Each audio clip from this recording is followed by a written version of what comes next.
It's now time. I'm so excited. Oh no! I do love you, but bye. Oh, it's so wrong. I gotta go. I got something new. Not as exciting as this. I'll tell you that right now, but. Hello, everybody, and welcome back to the Survivor Now podcast, where we are recapping episode 6 of Survivor AU versus the World. Today, I am joined by, as usual, my lovely colleague Bruce. Bruce, how are you doing? I'm doing excellent. Thank you very much. Fabulous. And we are also joined by a very special guest. He is a New Zealand legend, in my opinion. And on Twitter, for me, he is known as the Lisa Holmes Stan account. It is the lovely Dylan from Survivor New Zealand. Dylan, how are you? I'm so good. Thank you for that intro. Oh my gosh, I'm not from Survivor Australia. I heard you almost say that. My brain went no. I was almost, but no. But no, we are so happy to have you. I'm going to ask you first, how are you enjoying the season? This season is a fever dream, is it not? Like, it's the most ridiculous season I've ever watched. It's just kind of like wild to see so many people that like I've enjoyed on Survivor over the years, like get to see each other. I feel like I get to live out like some level of like fan through Lisa. Because I kind of like I don't know, we're not besties, but like I know her obviously, and so it's cool to see her out there playing with people, and I'm like, that's so amazing. And in my mind, I'm like, I would have done that better than you, but no. I was going to say, this is a very interesting season for you, because obviously you have someone from your season competing, the lovely Lisa Holmes. So I've got to ask, obviously, I know you are supporting your girl, Lisa. Is there anyone else you've been rooting for, supporting? Oh, I was really big on Sarah. I mean, I'm still big on Sarah. Love Sarah. Any of the one-time players, so super hard. Like, we were never going to get Sarah again. We were never going to get Janine again. So to get them on a season is so phenomenal. And I'm excited to see those people back. And then, I mean, it's the usuals, like everyone. I love Rob. Rob was great. Yeah. I will say I loved 13 people on this cast. So, and if you know, you know. That's very true. If you know, you know. I'm not saying anything. But just to remind everyone, we've got the live chat open. So if you are wanting to share your thoughts, please do. Gabe is in the chat going crazy vote. Went back on Kirby right away. I know it was that this round again. Once again, it was crazy. So let's get right into it. Let me pull up the slides, because speaking of Kirby, we see the episode start and it is Kirby and Parvati, and they are loving their duo right now. They are coupled up. They are in their power couple era. So I want to ask both of you, what did you think about this opening scene with Kirby and Parvati? And they were seemingly on top of the world at the moment. Dylan, I want to go to you first. I love it. How do I say this politically, though? I mean, I loved I loved the start of it. I thought it was so fantastic. Again, two heavyweights of each franchise going at it and like coming together. I think that's so great. I think that's exactly how Kirby plays. She played with Ferris in her first season, and she went straight for the big dog and said, I'm going to like partner up with this person rather than working against them. She worked with them, and yeah, I loved it. I think it was so great to start the episode. I think once we talk about the episode and talk about kind of the downfall, yeah, I think there was some really interesting choices in the edit that, made me go, how do I feel about this person? Oh, definitely. I mean, Gabe said it in the chat. It's the honeymoon phase at the moment. Bruce, would you agree in saying that this is their kind of honeymoon phase at the moment? This is... Come on, man. Like, our boy Rob was like, yo, like, I can see you with your eyes and the whole 9 yards trying to be cutie with Miss Sad and the other Poverty. I've never met Poverty. I would love to be able to meet you and have a great conversation with you. Just life conversation, like how awesome you are at playing this game of Survivor. But we've seen it before. And Kirby, unfortunately, I don't know if she's seen it before, like really seen it before, like studied to see how Parvati uses what she has, the smile, because she'll flirt with the guys, she'll flirt with the girls. It doesn't matter. Like, and I appreciate that. I go out to eat. If I got a male or a female waitress, they're both getting, I'm flirting with them a little bit so I can get my food proper. But how are we not like I had a feeling for some strange reason that it was not gonna go Kirby's way. Like it wasn't even like any spoilers or anything like that. I just had a feeling like you're putting too much on the Black Widow and reason for an absolute reason. So, and then Kirby, not unbeknownst to her, like with the stuff that was said in regards to Sarah, like she's looking for someone to be able to hold on to, and we'll get into a little bit more later on about even Kirby's like uneasiness, and when she became a little bit more uneasy, it was easier for Parvati to say bye. So I just think that this opening scene was just basically there was going to be some thrashing happening, and it wasn't in Kirby's favor. Absolutely, I agree. Amy in the chat saying, I love Kirby, but she seemed kind of clingy and insecure. And I will admit, we definitely did see her kind of really cling to Parvati here. I also have this comment from Jaden saying, an international crossover season is something I've wanted for a while, and we've got it, and it's delivering, even if it's short. Also, hi, Dylan. Hi, Jaden. Bruce, I think he said hi to you about 20 times already, but obviously we see Kirby and Parvati really kind of bonding, really sticking together, which kind of rubs the other World Tribe members the wrong way. Parvati and Lisa have their conversation, and Lisa's like, do you want to go to the well? And she's like, no, I don't want it to seem this way. And that kind of puts both Cass and Lisa back a bit. So do we think they have the right to be that concerned and kind of eyes on Parvati, or do we think they're overreacting? Bruce, you're giving me the expression, so I'm going to go to you first. Let me tell you something. It was the very same thing when Bella, we merged over, and Bella was sitting there, and it's like, yo, let's go talk. No, we can't be seen talking. The same exact thing happened. And then what do? You sit there and you look at the person that says it, and it's like, okay, let's make this thing right.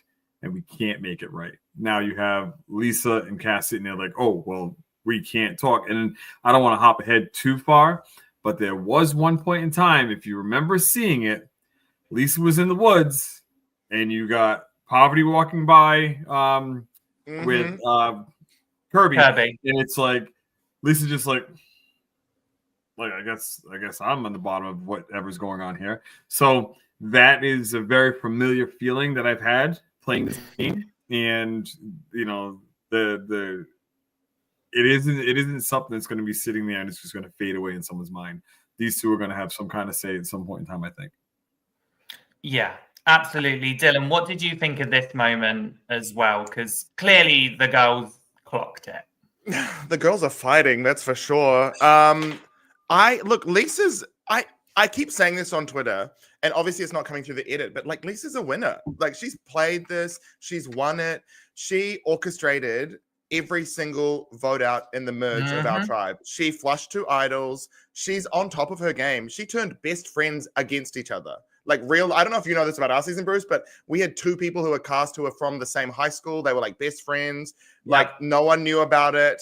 And then they got all the way to final 6, and Lisa got one of them to turn on the other one.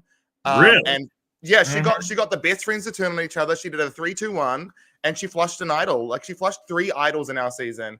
There were only 3 idols, and they were all flushed by Lisa. So she knows what she's doing. And it's crazy because obviously people have not seen the season. I get it. Like, no one's watched Survivor New Zealand who's playing this season, who's playing here. Like, I think maybe Luke has seen our season. That's it.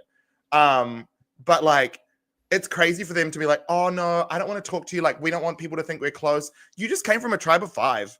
Like, you're all close. Like, it's wild to me when they're like, oh, but I don't want people to know about my secret alliance with this person. I'm like, you were with 3 other people. Like, how is it secret? Like, you're all talking to each other. Like, it's all very obvious. I think that's the only thing that I'm kind of like scratching my head over. Like, what is the secret alliance bullshit? Like, you're in voting blocks. Just like make it shift, make it happen. But very crazy. I completely agree with you there, Dylan. And also, the thing that surprised me most is that you said that it was Luke that most likely watched this season, and just, I'm going to be going on a rant about Luke at some point. I think everyone's going to know why. Let's get into it. But I want to jump into the comments. Jaden is saying, Lisa, all right, I see how it is. And that was, to me, what Lisa was like in that moment. And also Gabe said, Lisa and Cassandra realized Parvati was branching out. They know she's not completely with their alliance, which I think is completely true. She really has been branching out herself. And I think the girls are doing a good job of noticing and then starting to put the barriers in place to counteract it. But obviously, we've also got the Aussies to talk about because not everyone was happy about what Kirby and Shonee did last round, especially not Janine, who took the initiative. I mean, for me, the godmother came out this episode. She was a sneaky little devil, and I loved it. She now goes to Parvati and kind of starts understanding her dynamic, starts to see what's going on there, and then she plants a little seed. She goes, what about Cassandra? What's going on there? Oh, well, she did kind of allude to this. And I loved what Janine did here because she never said anything verbatim. She never said, this is what Cassandra said. She went, well, this is what it alluded. I'm like, I kind of just took this as the assumption.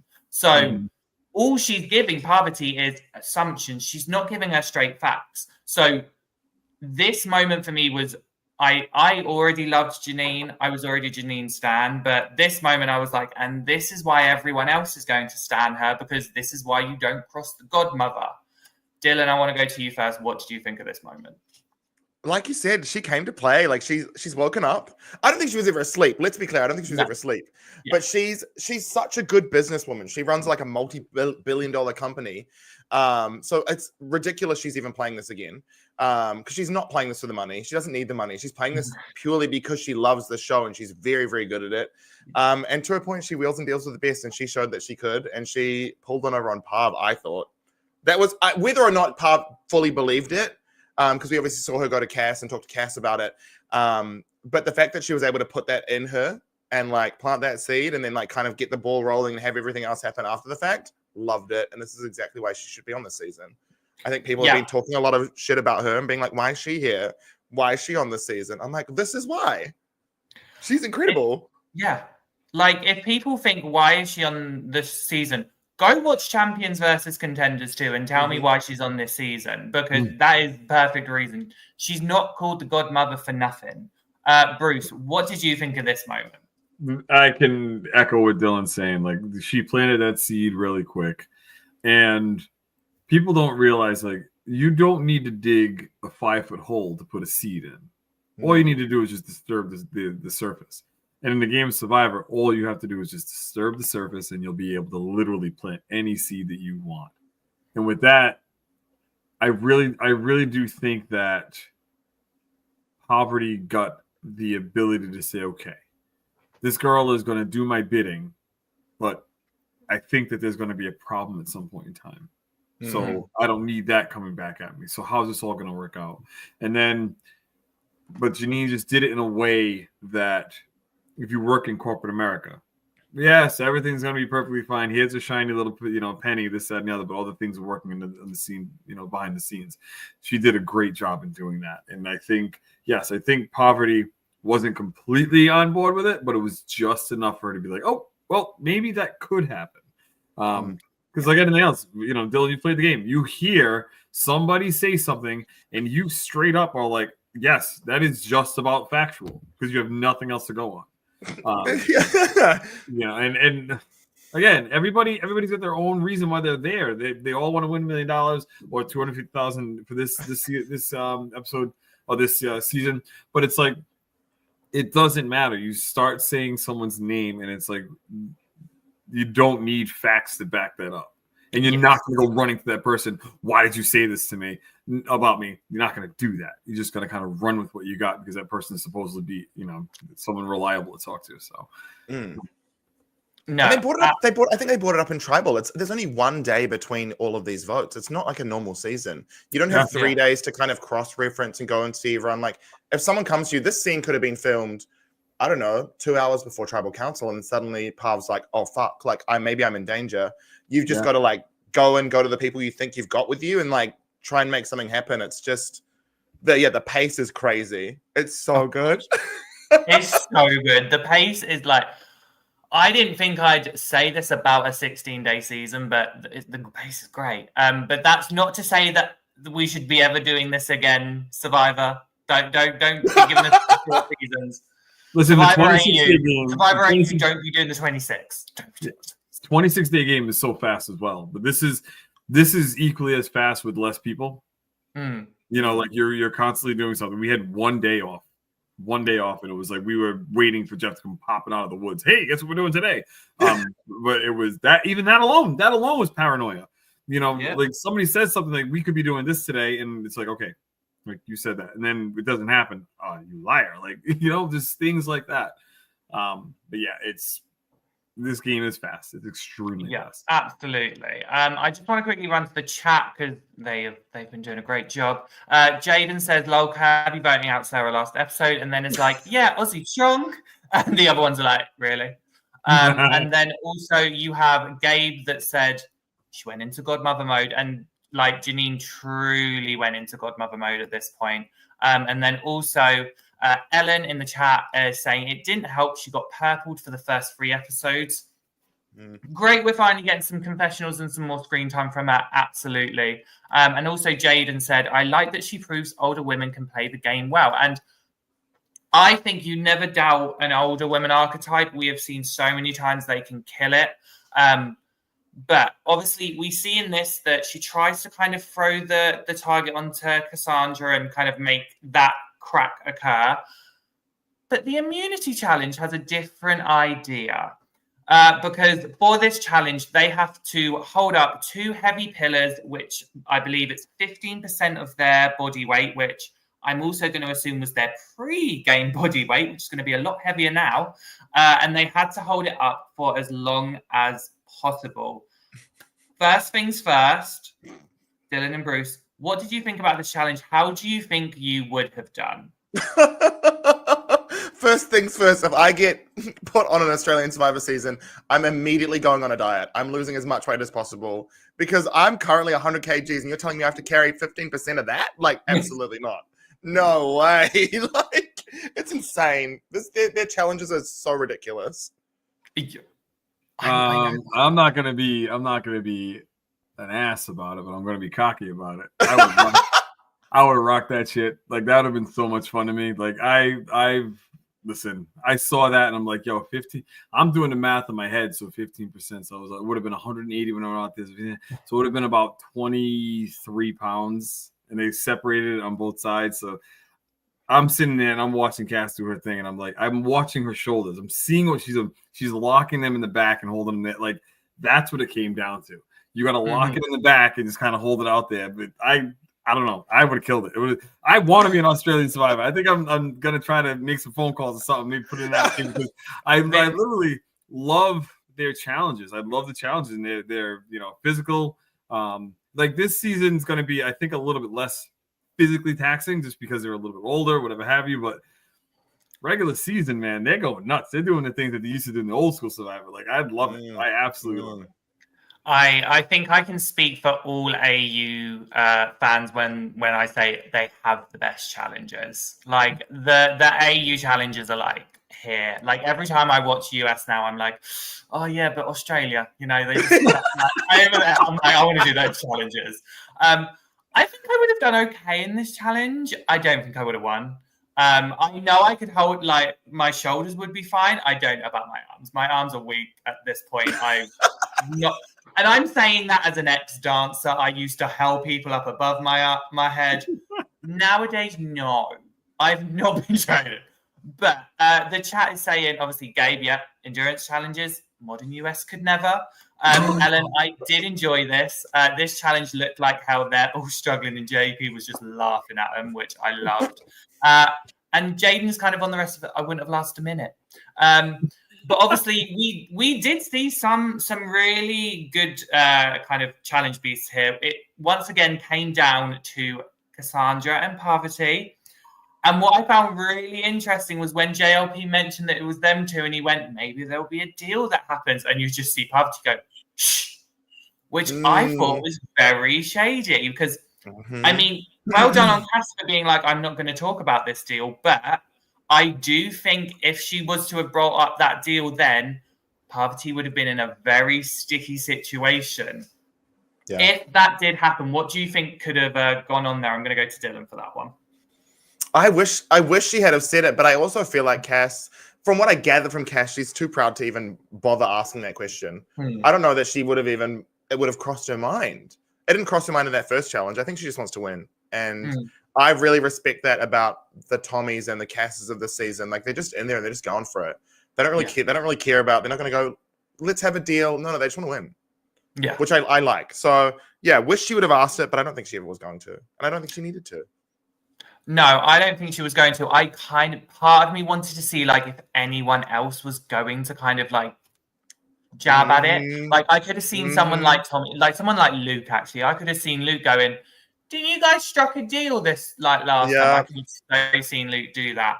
Bruce, well, they kept highlighting Lisa. They kept saying, Lisa kept saying shit. And I was like, say it, Lisa. Say it. But she would never. I was like, say it. I think it was said. I think it was said. It was edited out. Okay. Because when they kept going back to Cass, she had her head down, this, that, and the other. Like, it wasn't like she was really acknowledging. It wasn't a real-time thing. So I think it was said.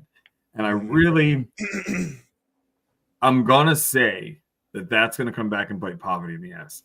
Because they sat there and they said, yes, you're next endurance challenge, right? Yes, next endurance challenge. Okay. Boom, drops the block, and then we move on. Parvati wins. Has an idol in her pocket, and Parvati wins. So now it's like, where is this line going to be drawn? Where is it going to be? Like, you said, you told me, your word, blah, blah, blah. Like, that you, next endurance challenge, you were going to fall out. It was mine. I got immunity. She had to fight for it now. But the other side of the coin, with that being said, with the vote that happens at the end of this episode, this girl's got blocks. Parvati's got blocks on her shoulders now. Now there's a whole bunch of stuff that's coming down the pike, and this could be for the end all, be all of the situation. The straw that would maybe bent before it broke the camel's back. You know what I mean? So I'm very interested to see what's going to come of this. I'm very interested to see what's going to come of it. Yeah, I'm very interested to see what's going to go on here. I want to just throw out some chats before we keep going. Amy, I loved how so many of them were trying to look nonchalant when they were feeling it, when they were. That was so funny. And then obviously you had like Luke grunting in pain. Another baby was born. Yeah, absolutely. Then you had, this is talking about obviously the deal. Jaden says, so since Parvati didn't want the deal brought up to Cass, that probably says some stuff about trust, and I agree. Obviously, we had seen the previous conversation from Janine and Parvati, so I do think that was Parvati kind of showing her hand a little bit and kind of in a bad way socially. And Gabe says Cassandra wasn't making a deal. She's a challenge beast. Her original season, she won't give it up, and I agree. If there's one thing we've seen from this season with Cass, she is a challenge beast. She's up there with the greats. Like, I mean, she's constantly been keeping up with Parvati. Like, I think she could best some of the guys as well. And I say that because she did, because she won. I was so happy to see Cass win immunity. She's been someone pre-season I've been really rooting for, and I'm being an international, I was rooting for kind of the internationals that were not Australian and not US. So seeing this, I was very happy. Dylan, as a fellow international as well, were you happy to see Cass win it? Absolutely. I'm just like you. I'm rooting for like the actual world members of the World Tribe. No offense to the Americans, but there are some people. Yeah, like I said, it's the one-time players that I'm really going for. This is so cool. It's so exciting. I know that's literally why I think most of the people that I've been rooting for are all the one-time players. Like, I think you said it at the start of the episode, Sarah, that's mother to me. She's always been my mum. So, but obviously we go back to the tribe because we've got a little pre-tribal discussion to happen. And Parvati comes straight to Cass and is like, hey, apparently you've been throwing out my name, and I love this photo that we actually got because just bless Cass for this reaction. But Cass was stunned. I mean, so sorry to Cass in this moment. This photo has done you dirty. But did we believe, Kath, in this moment that she hadn't brought up Parvati's name? Bruce, I want to ask you this question. No, she definitely did at some point in time. We didn't see it, but it was definitely brought up. And at this point in time, where you are, having been merged, and how many people are left over, everybody says somebody's name at some point in time, or everybody says everybody's name at some point in time. The interesting thing that I saw, because I don't know why I do this, but I'm watching, and when Parvati said you brought up my name, there's movement. There's movement from Cass going backwards, and then they show Cass she's going forward. So it's one of those things that I think that Cass literally gave Parvati enough to be like floored. Like, I cannot believe what? Kind of one of those. You didn't get that. You just kind of got the like the picture that we're seeing right now. They're leaning forward. Like, what are you talking about? I never said your name. You know what I mean? So she probably played it off very, very well so that she was out of the mindset of Parvati. But remember, Parvati plays an old school game. If you say my name, I'm coming after you. And she said it about her here at this moment in time. But then I think it was softened once she actually had the conversation with Cass. I think it kind of happened a little bit backwards, meaning that she had the conversation with Cass first, and then she went to the confessional about it. Probably that. So, I really do think that she was definitely said her name, but not to the extent that Parvati thinks she said her name. Yeah, definitely. Dylan, do you have anything to add before I go on to something different that I completely forgot about? I was gonna say, I think that's absolutely like what happened here, right? Like, and also to that point of like, there's no secret alliances. It's a small tribe. If you've got a number one, so in my mind, Parv's number one is Serene. Like, if I heard Serene was saying my name as Parvati, I'd be like, whoa, that's. But everyone else, if anyone else is saying your name, like, of course, get over it. Like, no, I can say this because Parv's never gonna play with me, so we're never gonna be in trouble with each other. But like, get over it. You know what I mean? You're in a game, like, you're gonna go confront someone and be like, did you say my name? Of course she said your name. And I think that the other layer that's probably we might talk about later, but is this whole thing of like international players who don't have English as their first language, which was brought up at Tribal Council. And so it's like Parvati as a person being like, oh, I don't know if I trust that. Is it because Cass cannot speak the language natively as her first language, or is it because she was lying? There's like there's this added layer that I think maybe Parv didn't consider, but we'll never know properly until we get the exit interview. True. I mean, we'll never know, but we can assume probably correctly. I do want to ask something though, because I completely forgot about this because it was just such a brief thing. Kath got a scroll at the immunity challenge.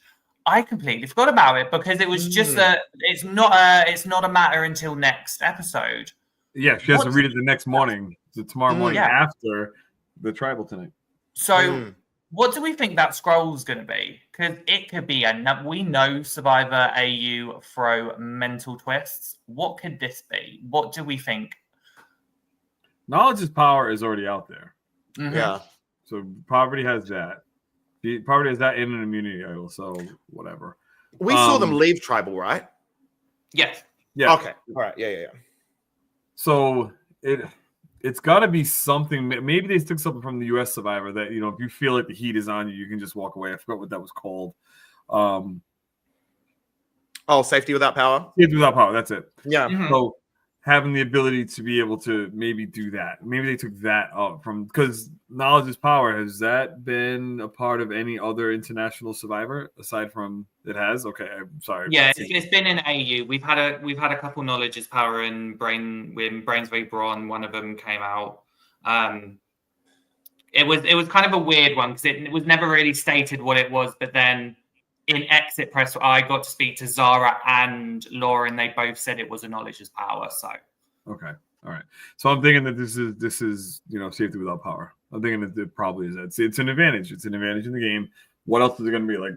Like in Winners in War, Natalie she got to skip a spot. Like that's BS. They all caught up to her anyway. So I'm thinking it could very well be that. Okay. Dylan's on the same wavelength as Jaden, is on the same wavelength as you, saying thinks it might be a merge idol or an advantage. Dylan, what do you think it could be? Honestly, the producers of the show are so convoluted. It could be anything. Like, I have no idea. I think I was talking to someone last night on Twitch, and they were saying maybe it's like a purgatory twist, like how they, in Heroes versus Villains, they had like 2 or 3 people that had to like stay in one spot on the beach and just like not leave for the entire day. So like, it could be something like that. Like an advantage in the immunity challenge. Yeah, like they had to vote for 2 people to just be locked in they were literally locked in a cage. Yeah. And like it was like this little pen, and they had to stay in it for the entire day. Like no strategizing with anyone else. Was it Nina and Jerry? It was Nina and Jerry. Like, what? Can you imagine? You get voted into the fucking Survivor pen. Don't The Survivor pig pen. Like you know they're stinking. They're right next to each other. It really was crazy. that. I mean, I agree with you, Dylan. The AU producers are so like cracked. I don't know why. My brain went straight to it's gonna be announced, and I think they're just gonna do it as an announcement, as like to cause chaos.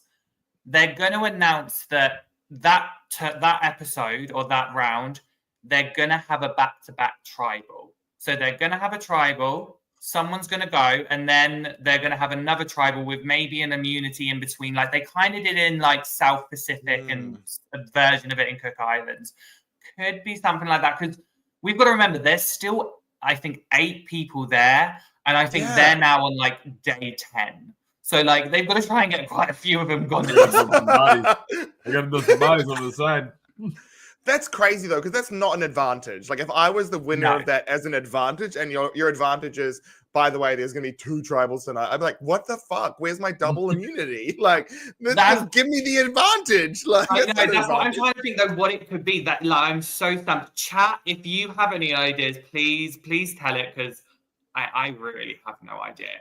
Yeah, I don't know. I feel like it's something like that's gonna go on, but. We're never going to know. I mean, Gabe just said this is not an advantage. I know it's not, but we've just got to figure it out. We're trying. We're trying.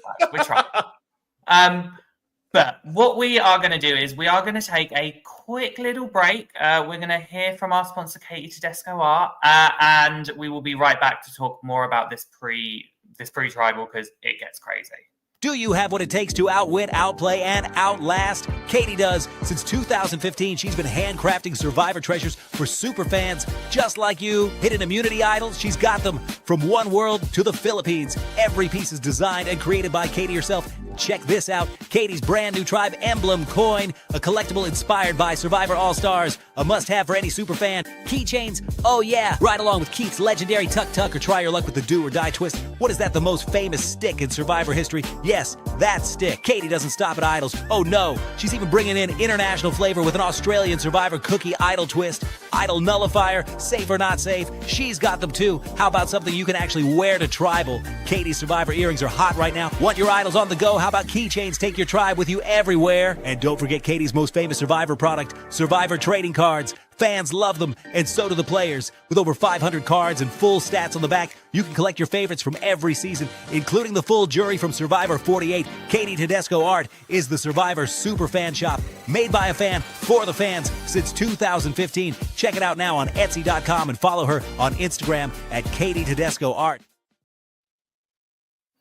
And that was the lovely Katie Tedesco. I really hope she starts doing some AU stuff, because I could see that booming for her. But we are back with the tribe. I always try to say the merged tribe name. I can never say it. Like I've tried to. I avoided saying it last time. The Morditch. Yeah. Morditch. Yeah. It's like more ditch. Like, yeah. Morditch. Yeah. Like I really want more of my car to go in that ditch. Like more. Yeah. Yeah. All right. That's the only way that I got it. I love that. Okay, thank you for that. Before we continue, Jaden says, I have a feeling there will be a double elimination at some point. So maybe see we get it. Because as Ellen says, it's crazy that we've only got 4 episodes left of this and there's 8 people. How is this going to work? But we digress. I digress. We've obviously got into the pre-tribal where Kirby and Parvati here are kind of obviously solidifying things. And this is where we start to see the cracks with Kirby, because she really is kind of pushing Parvati in this thing of like, I'm committed. Are you committed? I'm committed. I need you to prove that you're committed as well, because I'm constantly saying it. Was this where we started to see the cracks? And I want to go to Dylan first. Yes, and I think, look, I think to Kirby's credit, like she was playing a 16-day game, so I think there's definitely merit to what she was doing, in like disposing of people that were like maybe not so aligned with her and Sarah, and then immediately going and trying finding another person. But she's playing with people like a Serene and a Parvati who are used to loyalty, and they're used to having like some kind of it's almost like seeing a shortened version of the game mesh with a longer version, and then like trying to find the balance. And Kirby's only used to crazy. Like she played with Ferris. Like all she's done is ever been in the crazy situations with crazy people. Full respect to that cast. There's so many lovely people on it, but they were nuts. Like, so she only knows nuts. So yeah, maybe I just like not an adjustment to the play style of other people. And I guess this was alluded to in episode 1 when Kirby was like, I've not watched any of you, so I don't know you. Maybe that's going to bite me in the ass. And I think this is where it bit her in the ass. Like she literally doesn't know anyone. Yeah. I completely agree. This is where her non-knowledge of the others kind of bit her a bit. And Gabe's also said this is also where kind of Kirby's going hard against the international trio here, where she wants to target Lisa or Tommy, and in the end she's kind of like Lisa. And I'm like, oh, so now we suddenly want to get rid of Lisa. I'm like, afterwards. We don't have the photo, but this is also where I think you alluded to it, Dylan. They walk past Lisa and I think it's Kirby just goes, nope. And I remember watching that and I was like, if I was Lisa, I'd be like, okay, you know me. I will know you right now. The jury better. This is definitely where we saw things go a bit crazy. Bruce, what did you think about this scene? I was actually, it was a little bit of a cringe moment for me towards Kirby. Nothing against Kirby. I've never met her. Amazing player for Survivor. But it's one of those things like in knowing US Survivor and seeing how Parvati has played before. And then looking at Kirby, the way that she looks at Parvati, it's like, no. You fell into this trap. You fell right into it. Like you're 110% in that trap of the Black Widow. Like it's unfortunate, and she doesn't know that being out there. Like you don't really, like we sit here as Monday morning quarterbacks and just kind of looking at the scenario and the situation, but it's like, man, like you hook, line, and sinker. Like you literally are sitting here and like this girl says jump and you say how high and can I please come down now? Like one of those situations. So but it's another thing too is the other side of the coin. Parvati's like, with Kirby saying what she was saying, are we sure? You sure you're there? We sure there? We're there? You sure? Are you good? All right, we good? She said, don't lie to me. Like, you good? I don't like when people lie. Like, Kirby saying that to Parvati, now that's going to give her pause. Now she's going to wait a minute. So if she's saying all these things to me now, does that mean that she's potentially going to be voting me out? Because it just seems like it with all this indecisiveness that's going on. Like, I don't know. I think that both of them got spooked at the same time.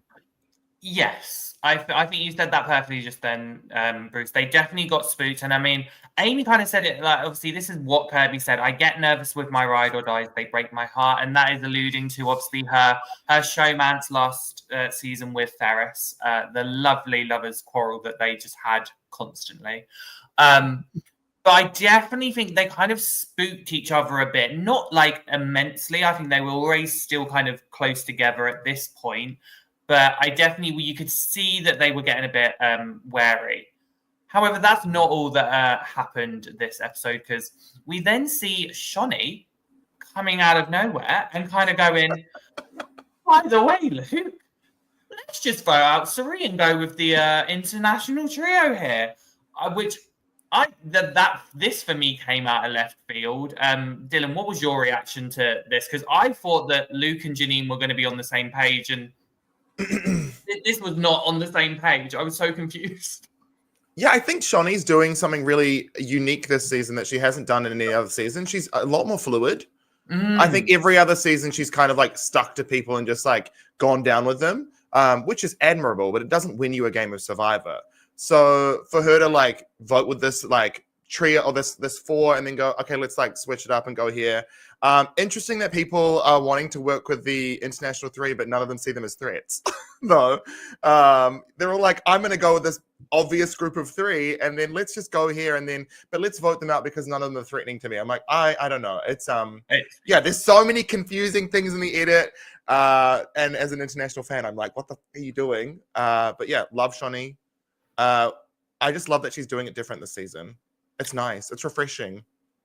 Yeah, I love that you mentioned that, because actually, now that I think about it, we really haven't seen Shonee play this fluid. We've seen her have fluid moments in the past when needed, but this is her really just being fluid and being like, I'm going with wherever the current takes me.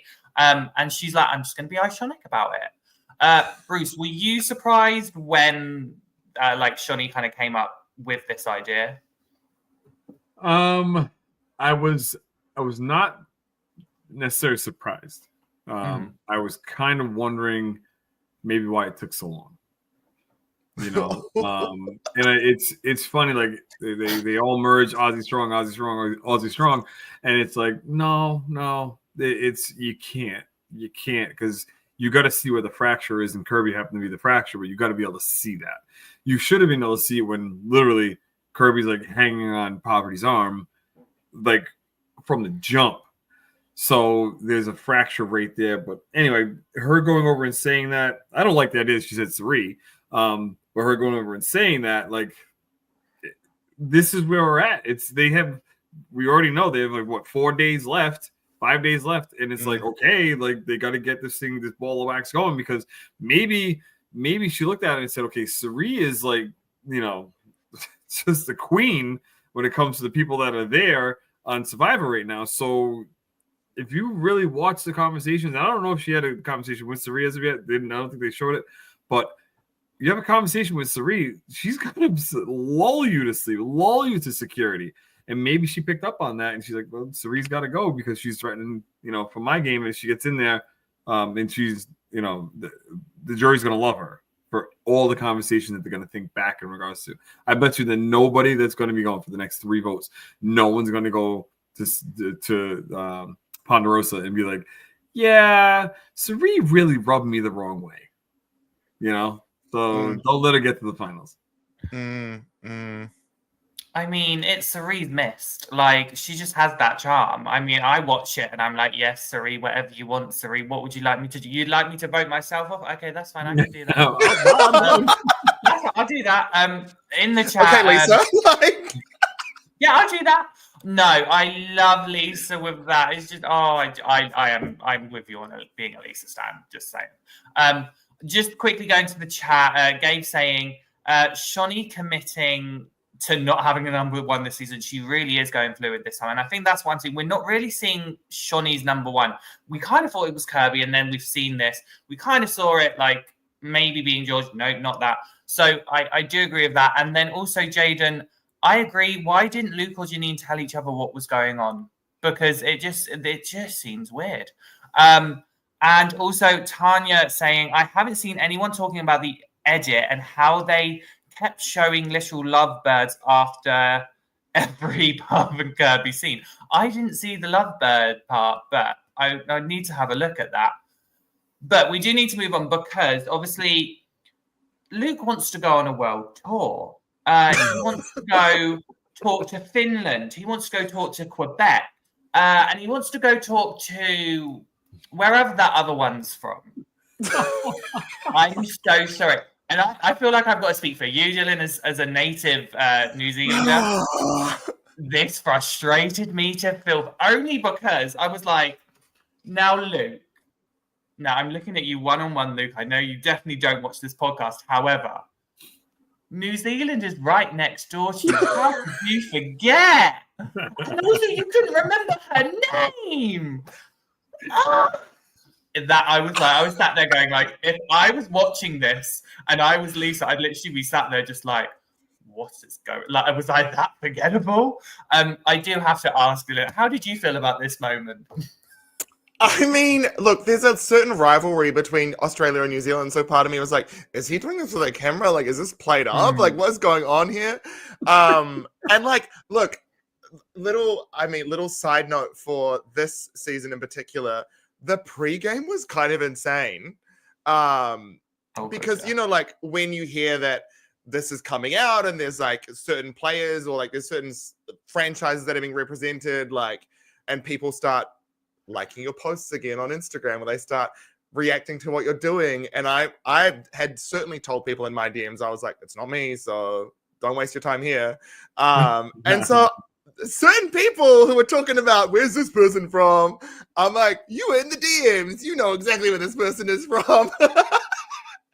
So yeah, I thought it was really funny. I think maybe he's playing it up, but also it's Luke, so he's just a silly guy.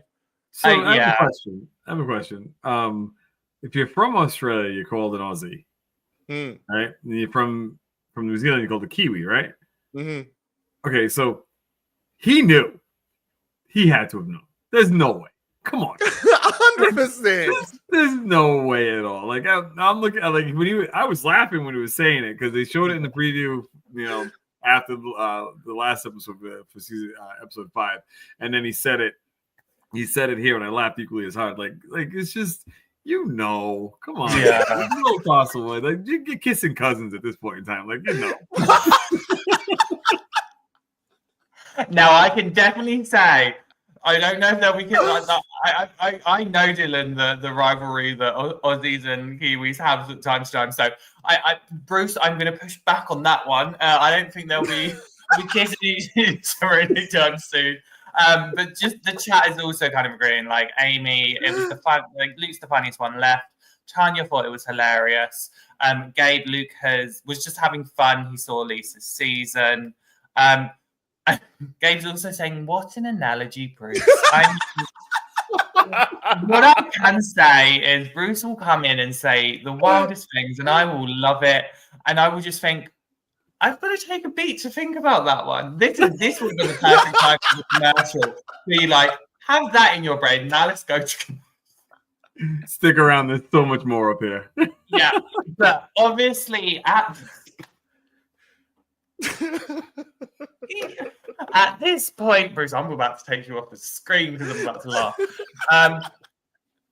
They do pitch Cerene's name.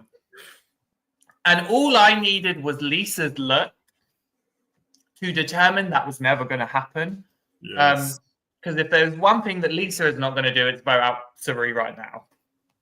Which I love. I do want to say I love like this dynamic between Serene and Lisa. I know we don't see a lot of it in the edit, but we really see it at Tribal Council when they are kind of bouncing off each other and having those whispers. But yeah, this was just a very interesting, shall we say, moment for Luke, obviously pushing Serene's name of all people. But speaking of Serene, we have Janine coming over to have a conversation with her. And this, for me, was the defining moment of the episode strategically. Because this is where the godmothered, shall we say, where she just did such a brilliant job of getting what she wanted done without anyone thinking anyway. Like, I was watching this moment of Janine and I thought to myself, like I was confused because Janine is normally quite stoic. She's really like strong-willed. And I kind of saw her not like shrivel, but like she kind of put her demeanor down to get people on her side and to get basically her way to get people paranoid about Kirby. So Dylan, I want to ask you, what did you think of this moment from kind of Janine? Yeah, I think you're so right on that. And I think it's almost like we didn't see Janine the businesswoman in this moment. We saw Janine like the mother, Janine the friend, Janine the like the sister. You know what I mean? She had a really strong girls' alliance in her first season. And I think we got to see in this moment why that happened. Yeah. Because she is this bad bitch businesswoman, but at the end of the day, she's also a person. And we got to see that. I think the other point I want to like kind of nudge on, I think this was great, and I think Janine led it entirely. But it was fascinating to see someone like Serene in real time go from being pitched Lisa to getting it shifted to somewhere else. And I think it speaks to the fact that both Lisa and Serene obviously have this really tight alliance. We all know about it. And Lisa gets pitched Serene, and she's kind of like, and then Serene gets pitched Lisa, and both of them are getting pitched the names of their number one. No one's clocked it, which to me is insane because like surely you'd assume that they would clock that. And then for Serene, I think to give some props to Serene, I think she shifted it as well. She kind of like felt the conversation out and got it to somewhere where it wasn't exposing her alliance with Lisa as well. Yeah, I absolutely hit the nail on the head there. Yeah, they both were able to come to this decision kind of together and it be beneficial. I mean, Amy kind of said it in the chat. I loved it in a confessional. Janine said, if I tell you it's in your best interest, I guarantee it's in my best interest. Which I agree in this moment as well. You could see them both coming together on this. Bruce, what did you think of this moment? Let me tell you something. If at any point in time you've ever watched this game and said, oh, there is a massive amount of mutual respect going on, this was the moment. This was the absolute moment. Janine was like, kind of took it down. Serene kind of stayed in her own element, but her element is, cool, calm, collected, play a little along the lines of what? Say word, like what are you talking about? Like that kind of thing, but didn't put it on too thick. She did it in just a way where there was a mutual respect going on there, and not to be disrespectful, because I'm not being that at all. They're both older women, and they're looking at this scenario and they're saying, okay, these kids are running amok. They're running amok with what's going on right now, and I'm not going to have them screw my game up. So without them even saying that, maybe even said it, who knows? But without them saying that, they were able to have a conversation, again, mutual respect, but it was just like a powerful moment for the two of them to be able to say, okay, this really makes the most sense. I would love to see more of those two talking, like literally go and sit on the beach and just having a conversation about where they see strategy in this game going. To see the two of them to get together, if they were each other's number one, all right, you go number one and number two, but the winner and the runner-up of Survivor, Australia versus the world. Do you know what? I could actually see them. I could see us getting more scenes with them too, because I think I hope so. We saw how well they both worked together. Like to both of your points, how they were able to come to this decision like amicably, but also it be so calm and it be so like methodical and just logical. It was great to watch that. And again, like as I said, Janine was able to get this decision done, and it like she said in her confessional, it guarantees it's in her best interest, so she made it happen. Obviously following that, I'm going to go quickly through this slide. You have Cass and Lisa coming to Serene and then informing them, hey, Luke is coming for you. Serene then tells them what Janine has pitched. This is where we see Cass kind of go, it could be risky. And this is where I think we know that Janine did a fabulous job, because the first thing that comes out of Serene's mouth is, I believe Janine. I believe Janine 100%. And I think that's where we saw that Janine had done the work and she'd actually convinced Serene, which I know that's like, I'm saying that as like this big, bold thing, because we know Serene is a powerhouse player. She's an icon and a legend. So for someone to get Serene on board, like, that is pretty powerful. And I mean, like, I would say that is a good thing for your resume. And obviously they're trying to decide what goes on. But the more important thing I want to talk about is Serene going to Parvati, because this is where she goes, hey, this is what's being pitched. And in the previous scene, Janine kind of mentions how and confirms that Kirby voted off her number one in Sarah. And that's where things get spooked. And this is where Serene does a really great job at convincing Parvati that, hey, Kirby's already done this before. Are we not worried that, we could be next on that list? We could be the next people that are her number ones, and she just gets us before we get her, because she thinks that we're going to come for her at some point. Dylan, I want to go to you for this. What did you think of this conversation between the both of them? I think the conversation just kind of like re-cemented Parvati and Serene as a duo. Because I think there was a little bit of doubt sown in the audience at the start of like, is Parvati swaying over to Kirby? Like, is Serene doing other stuff with other people? But it just kind of brought these two back together and centered everything back around these two and said, no, this is the power duo. I like almost that it's almost like you can almost see like just two powerhouses coming together and going, okay, cool. Like we do need to figure out what's going on. Like we can't get carried away. Yeah. So I think it just recentered everything. It made everything seem a little more clear, even though we were going into tribal and I was just panicked about Lisa, even though I didn't think she was going. I was still like, what the fuck? But yeah, I think it was great. I think it was nice. Nice to see mothers back together. nice to see the mothers mothering. We love it. Yeah. Bruce, what did you think of this kind of conversation with Serene and Parvati? I liked it. I liked it because it goes to show again, and I've said it before. It goes to show, even if Serene was lying to her about Kirby, okay, maybe Serene exaggerated it just a tad bit, but the proof is in the pudding. She brought it up for number one. As soon as she said that to her, Parvati gravitated towards it. If there was a different scenario and Parvati came in with the batting her eyes and looked at Serene, this, that, and the other, then Serene would be like, okay, I got you. But now Serene came to Parvati and said, okay, this is what's going on. Here's what she did. Boom, boom, boom. Track record speaks for itself. She kind of laid out facts.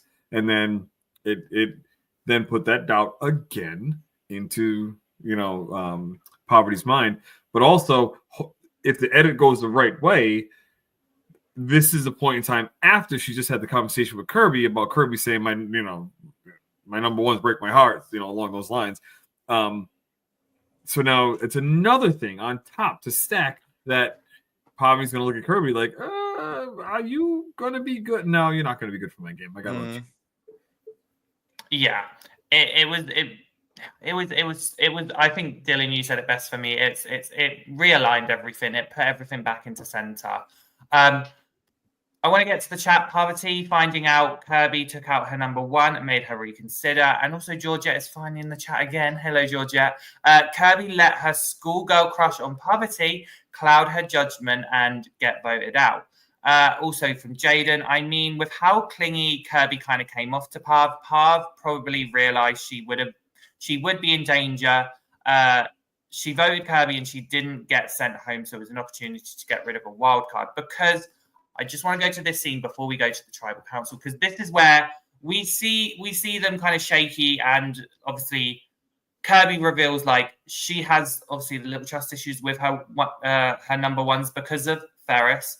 I love how many times Ferris gets brought up this season. I feel like he's like the other cast member in the tribe that doesn't have to do much. But yeah, this is where we kind of see the cracks start to form. Does anyone want to talk on this before we head to tribal? You can see the uneasiness and it's showing in this picture, but you see the uneasiness of Parvati. Like she's looking at it like, if you were one of my kids being this clingy, she could just basically say, go to your room. Like, daughter, I love you, but just go over there. Let me be. Like, it's and Kirby's got a smile on her face the entire time, but she's got the smile with the dimples here, like the pullback, and then when it kind of drops down a little bit, but still smiling, that's when like she's like feeling some kind of way. And I picked up on that, and so that Parvati definitely did. But it's just this scene was my cringe moment. This was like, oh man, come on, stop, please, like it'll be all right if you stop, and you just couldn't stop. You just kept going and going and going. So. Yeah. She never gave up. Hey, I think that there's like when you're playing, like you need to have a certain level of nervousness about you. Like you can't always be 100%. And I think Kirby's always been on the other end of the spectrum where she's been so cool, calm, and collected. And I think a lot of Survivor players do that, and they go out there and they put together a blindside and they feel on top of the world, and then they go, I'm good, I'm so great. Yeah. And then they get blindsided in the next tribal. So I think they either get blindsided because they're too nervous or they're not nervous enough. So I think she just went too far to one side to make it really viable for anyone to want to work with her after this moment. Dylan, seriously, you said that, and I was just thinking about how Emily Flippin got my blind side on me, and she was boarded off the next episode. So it's like, girl, I was saying that about myself. I went out on top of the world. I was like, I'm in charge of everybody. This is my tribe. And then I get voted out unanimously. I was like, see ya. Oh, bless. I mean, going back to the two girls here, I agree. This was kind of the first moment we really saw Kirby nervous. Like you said, Dylan, she's always been very cool, calm, and collected. And I've never seen her really this nervous before. And we see that heading into Tribal Council. I do just want to say we haven't got the pick of it. I do just want to talk about Sarah's outfit quickly, her jury's outfit. Dylan, for what you don't know, me and Matthew have a thing called Sparkle Snuff. We just love every outfit. I loved her outfit. Her little skirt with the tassels, I was just so here for it. And her shirt where it was like cut. Sorry. I know that has nothing to do with the game. I just had to talk about it. No, she looked amazing. I'll give her that. She definitely looked amazing. Thank you. But obviously, this tribal, it was very much speculations, what's going on. It really did center around Kirby. We did kind of see Luke throw a grenade or 600 at Kirby at this point. And then you saw everyone else kind of trying to decipher what was going on.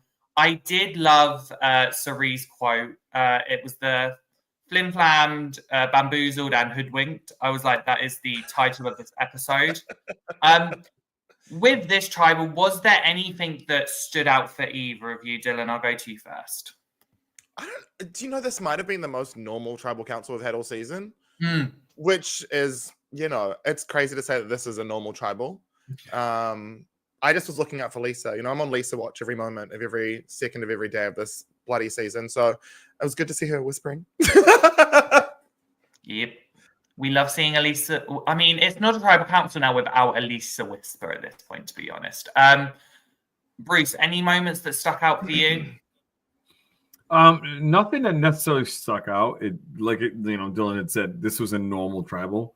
After coming off of last week's, the way Tony was doing his thing, or the last episode, I should say, it was normal for me. It was perfectly fine. The whispering was fine, and not everybody was hopping up and doing their thing. Yes. You definitely, there was nothing that stood out that was a little extravagant. There was nobody fighting for their life, if you will, because there was no obvious person, because so many names got thrown out. So there was no obvious person that was there. So it was good to sit back, have your popcorn, and see what was going to happen. And it was like, okay, that was mundane. It's normal. Yeah, I definitely agree. It was a more toned down tribal, as opposed to maybe the vote that was maybe a little bit more chaotic. But I will just run to the chat. Amy saying we didn't get a Sparkle Snuff this season. I know we're going to start doing it for AU, I promise. Tanya says the irony of Kirby being so nervous and real. It's the first time I've ever really liked her. I've never got the appeal before. Jaden saying, I'm just surprised Parv has somehow not received a single vote against her this season. And also Gabe saying Luke throughout the Australia tribe broke apart because of the Kirby and Sarah rivalry. And that was kind of the interesting thing for this tribal. The main thing I kind of took away from it was Kirby was really kind of pointing over at Sarah, and I did love Sarah's reactions. Sarah was so subtly there going, I hate remembering, I love that from her. And the other thing, you brought it up, Dylan, earlier, where JLP talked about the speaking a different language and playing this game not in your native language. I did love that was kind of brought up, because I think it is very true. We all have to remember that you've got two people on this cast that don't, English is not their first language. And they're playing a game where everyone is predominantly speaking in English. So I did love that was kind of brought up in such a nonchalant, kind of casual way. So props to JLP for that. We love JLP. Can't wait for him to sit. Oh, never mind. Can't say that. Did Rob vote for Poverty? No, he voted for Serene. Serene, that's right. Yeah. Or Theory. Serene. Theory. It's Well, to be fair, this episode we got SERRE, which made me even more annoyed. Thank you, Luke. So he just keeps winding me up today. Bless him. Obviously, we have the tribal and the votes are revealed, and it is a 6 to 2 to 1 vote. 3 different names get put out. And thirdly, it is Kirby's time to go. Quickly, Patrick is here in the chat going, Luke was totally shocked that Kirby got snuffed. He never seemed to know what's going on, which is very true. Boys, we see Kirby go. She is becoming the second member of the jury. What are your final thoughts on Kirby and in this moment? Bruce, I'm going to go to you first. Fierce competitor. I'll definitely give her that. I hate the idea and the fact that her game was hitched to one horse at the back of the end of her game.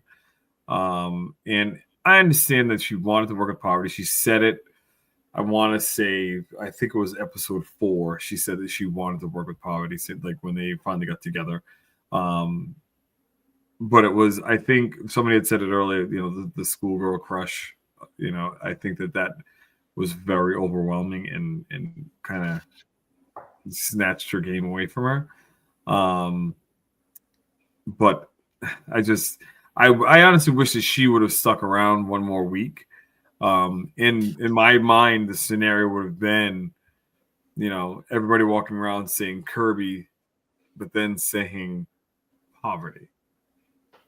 So Kirby, but knowing Kirby means Parvati, flip it around, Parvati gets voted out with the toys in her pocket, and then Kirby's like, okay, I now need to play this game a different way because she was just battled so much to Parvati. But it is what it is. Everybody else will live to fight another day, and Kirby can come back, and we'll see what fabulous outfit she's wearing when she comes back. Very true. Dylan, any final words for our dear Kirby? I loved her. She was ferocious. Like, I think it was so good and refreshing. Again, love Lisa, but it was so lovely to see someone who just didn't know anyone and didn't give a shit. She was like, I'm taking out David. I don't care. Georgia's going, I don't care. I'm going to work with Parvati. I'm going to go to the end with Parvati. I don't care. Like, I think it was nice to see someone that wasn't like overwhelmed by people's presence. I think everyone on that cast is being overwhelmed by everyone's level of Parvati's getting overwhelmed by people on that cast. And so it was just cool to see someone like that. I wasn't the biggest Kirby fan in her original season. Loved her in this season. And then kind of wavered in that final episode with her where I was a little bit like, it's too much, girl. But love her. And if you're listening, Kirby, I love you. If I ever see you in the future. If we're on a beach together, I'll be your number one. But I've always said this. Like, these are probably the most fabulous people in the entire world. But we are talking in regards to an edited show. Yes. So it's never something personal towards the players. I would love to meet Kirby at some point in time and have her say something, back to me about what I've said. But in knowing that I'm speaking in regards to the edited show, not the person that is actually playing this game. Because having played the game in the past and knowing who I am and knowing the people that were on my tribe, knowing the people that are on my cast fully, when someone would say something about them, I'm like, no, you got it all wrong. You're looking at an edited player at this point in time. So that personality that you saw is not who they are back home. So just everybody keeping that in mind. Yeah. Remember, people, like, it is an edited show. Like, we can all disagree with how they play. Bruce knows this. I disagreed with every single thing he did on his season, but I still love him regardless. We still need to see each other, by the way. I'm pulling. No, I know. Going back to Kirby, I completely agree. Kirby came in and just did her thing. I was so happy. Like, I was definitely on and off with Kirby this season as a player. Will always love her as a person. But what I can't deny is she came in and played hard. She came in and played herself, and she wasn't afraid. And I think Gabe said it here in the chat. Kirby came to play hard, didn't just play along because she's a newbie. And I liked that she came in kind of the newest, freshest face, and like got her way, like managed to get her way quite a bit, and be such a dominant force this season. And I know that she's gonna be remembered as a strong player. So Kirby, thank you so much. We love you. But that is it for this stream. First and foremost, thank you to both of you for joining me. It has been an absolute pleasure. Before I get into my final spiel, I do have a question because it is the final week next week. We've got 4 episodes to figure out who is going to be winning. So I want your predictions. Bruce. God. Go on. That's the worst question to ask me because I'm indecisive. Let me rephrase it. What are your predictions for this finale week? All right, so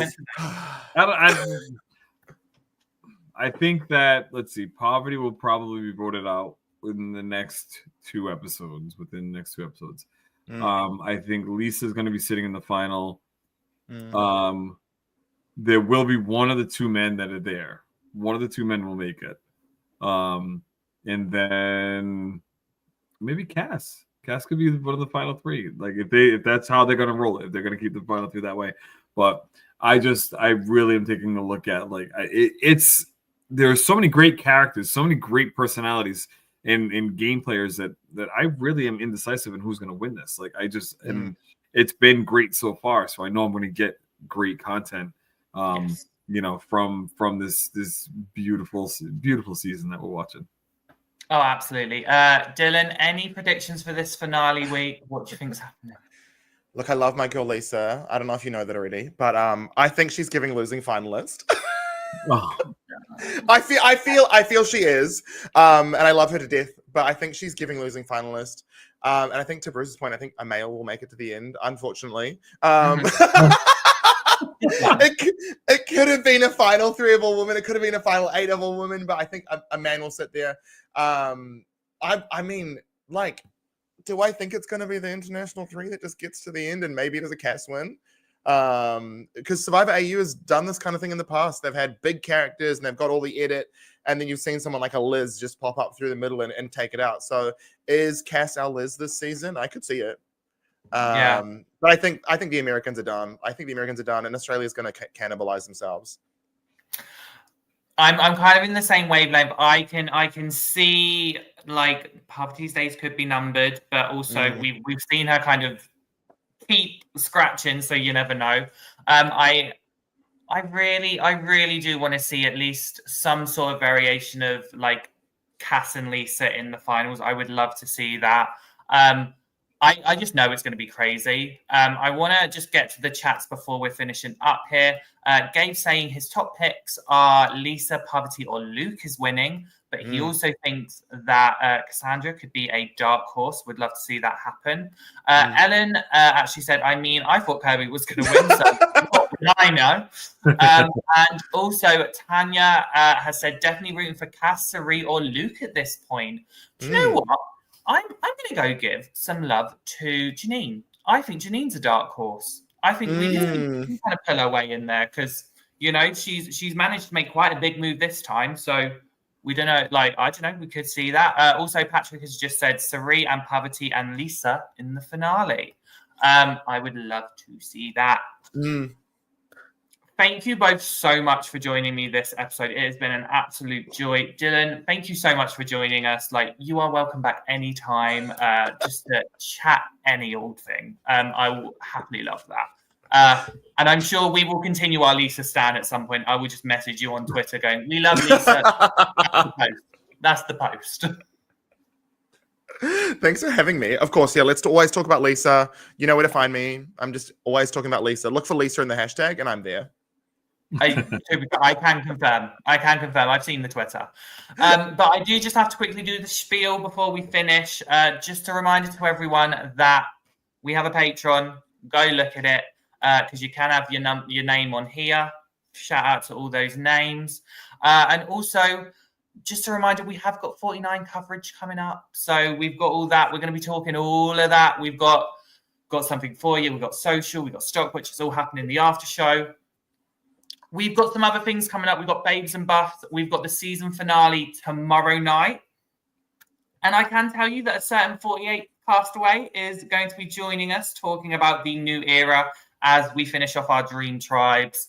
And we also had Survivor Now Pride in the Tribe.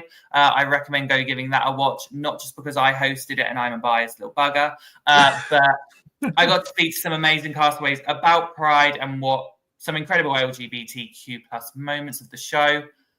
And just to wrap it up with AU, we will be having an exclusive interview with Kirby, which will be posted tomorrow at around 11 a.m. Eastern. So keep an eye on that. Matthew has had the chance to talk to the lovely Kirby, so he will be getting all of her takes from there. But that's it. I need to take a breath because I just did that all in one breath somehow. But once again, Dylan, thank you so much. Bruce, thank you so much.